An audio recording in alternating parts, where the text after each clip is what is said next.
ஒரு பெரிய தொழிற்சாலையை சுற்றி பார்த்து கொண்டு வந்த எம்டி அந்த தொழிற்சாலையில் வேலை செய்யும் அனைவரும் வெட்டி அரட்டையிலும் கேன்டீனிலும் பொழுதுபோக்குவதை கண்டார்.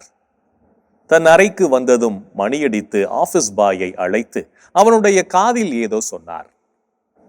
கேன்டீனில் இருந்து வந்த சாமுவிடம் அமெரிக்காவில் ஒரு வங்கி திவாலாகி போனதை காரணம் காட்டி இங்கேயும் ஆட்குறைப்பு செய்ய போகிறார்களாம் என்றான் சண்முகம். சாமுவோ, அம்மா, இந்த தகவலை உனக்கு யார் சொன்னது என்று சலித்தபடி கேட்டான்.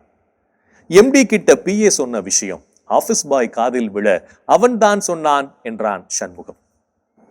2 வாரத்திற்கு பிறகு மீண்டும் எம்டி தொழிற்சாலையை சுற்றி பார்த்து கொண்டு வந்த போது அனைவரும் முழு ஈடுபாட்டுடன் வேலை செய்வதைக் கண்டு மகிழ்ந்தார். அலுவலக வாயிலில் இணைந்து திட்டமிடுவோம், முனைந்து செயல்படுவோம் என்ற வாசகத்தை எழுதி வைத்தார். நாமும் எந்த ஒரு செயலை செய்யும் போதும் முழு ஈடுபாட்டுடன் செய்வோம். இன்றைய தினத்தை எடுத்துக்கொள்வோம். இந்த நாளில் நாம் செய்த செயல்களில் முழு ஈடுபாட்டை வெளிப்படுத்தினோமா என்று யோசித்து பார்ப்போம்.